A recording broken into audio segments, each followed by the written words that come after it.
ಸತೀಶ್ ಗೌಡ್ರು and team ಬಂದು ತುಂಬ ಚೆನ್ನಾಗಿ ಆರ್ಗನೈಸ್ ಮಾಡಿದ್ದಾರೆ. ಸೊ ಮಳೆ ಬಂದಿದೆ, ಈಗ ಮಳೆ ಬಂದ್ರೂ ತಾವು ಇಷ್ಟು ಜನ ಬಂದಿದ್ದೀರಾ ಇಲ್ಲಿಗೆ. ಇವಾಗ ನಿಮ್ಮ ಸ್ಪಿರಿಟ್ಗೆ ಫಸ್ಟ್ ಇವಾಗ congratulations and all the best. Like you deserve a clap for yourself. So ಹುಡುಗರಿದ್ದೀರಾ, ಹುಡುಗಿರಿದ್ದೀರಾ, ವಯಸ್ಸಾದವರಿದ್ದೀರಾ, ಇವಾಗ ಇದು ಪ್ರತಿಯೊಬ್ಬರು ಬಂದಿದ್ದೀರಾ. ಇವಾಗ ಸುಬ್ರಹ್ಮಣ್ಯ ನಗರ ಅವರು ಇವಾಗ ಹೆಲ್ತ್ ಕಾನ್ಶಿಯಸ್ ಅಂತ ತೋರಿಸ್ತಿದ್ದೀರಾ. ಈಗ ನಾವು ಇದನ್ನ ಲೈಕ್ ಪರಿಸರ ದಿನಕ್ಕೆ ಅಂತ ಇವಾಗ ಮಾಡಿರೋ ವಾಕಥಾನ್ ಇವಾಗ ಸತೀಶ್ ಗೌಡ್ರ ಟೀಮ್ ಅವರಿಂದ.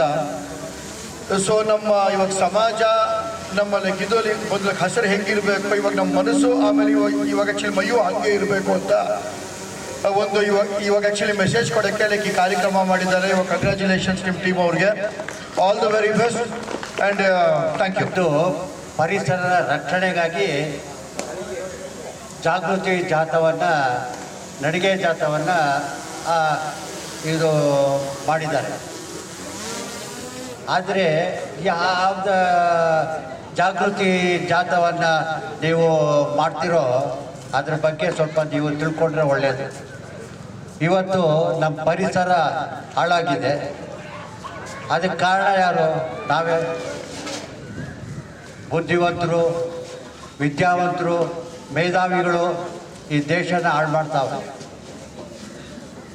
ಅದ್ರ ಬಗ್ಗೆ ನಾವು ಜಾಥಾ ಮಾಡಬೇಕು, ಅದ್ರ ಬಗ್ಗೆ ನಡಿಗೆ ಹೋಗಬೇಕು.